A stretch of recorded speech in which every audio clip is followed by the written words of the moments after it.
విజయనగరం జిల్లా బొబ్బిలి నియోజకవర్గంలో 2024 ఎన్నికల్లో తెలుగుదేశం పార్టీ గెలుపు నల్లేరుపై నడకేనని రాజకీయ విశ్లేషకులు అభిప్రాయపడుతున్నారు. వాస్తవానికి తెలుగుదేశం పార్టీకి పెద్దగా కలిసిరాని అసెంబ్లీ నియోజకవర్గాల్లో బొబ్బిలి ఒకటి. ఇక్కడ ఎప్పుడూ కాంగ్రెసే గెలుస్తూ వచ్చింది.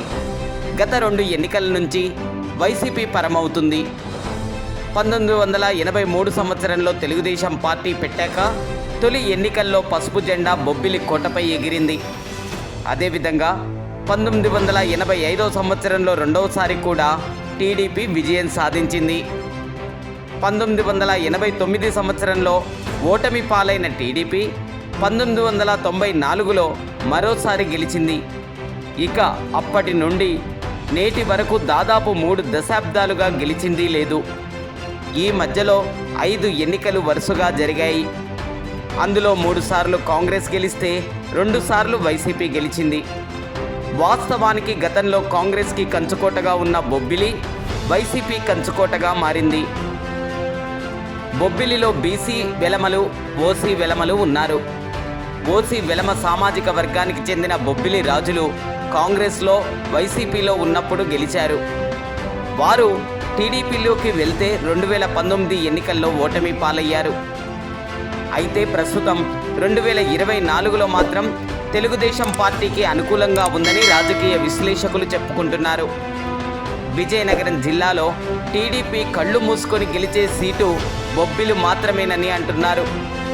అయితే ఇక్కడ వైసీపీ మాత్రం ఈసారి తామే గెలవాలని విశ్వ ప్రయత్నాలను చేస్తుంది. ఇక్కడ రాజులకు, బీసీలకు పోటీ ఉంటుంది. బొబ్బిలిలో అత్యధిక సార్లు ఎమ్మెల్యేగా గెలిచిన వైసీపీ సిట్టింగ్ ఎమ్మెల్యే సంబంగి ఆ పార్టీ నుంచి పోటీ చేస్తున్నారు.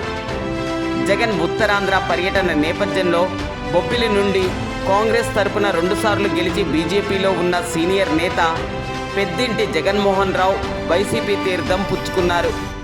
దీంతో తమ బలం పెరిగిందని వైసీపీ భావిస్తుంది. రాజులను గెలిపిస్తే కోటకే పరిమితమవుతారని, అదేవిధంగా సంబంగిని గెలిపిస్తే జనంలో ఉంటారని వైసీపీ ప్రచారం చేస్తుంది. అదేవిధంగా గతసారి మాజీ మంత్రి సంజయ్ కృష్ణ రంగారావుకు టికెట్ ఇచ్చిన టీడీపీ ఈసారి ఆయన తమ్ముడు బేబీ నాయనకు టికెట్ కేటాయించింది. బేబీ నాయన గత 5 ఏళ్ల పాటు బొబ్బిలిని అంటిపెట్టుకొని పనిచేస్తూ వస్తున్నారు. ఆయన మున్సిపల్ ఎన్నికల్లో కూడా గట్టిగా పోరాడారు. అత్యధిక స్థానాలు టీడీపీకి రప్పించారు. గత ఏడాది కాలంగా బొబ్బిలిలో సైకిల్ పరుగులు తీస్తుంది. ఈసారి ఎన్నికల్లో టీడీపీ విజయం ఖాయమని బొబ్బిలి రాజులు అంటున్నారు. చూడాలి మరి ఏం జరుగుతుందో.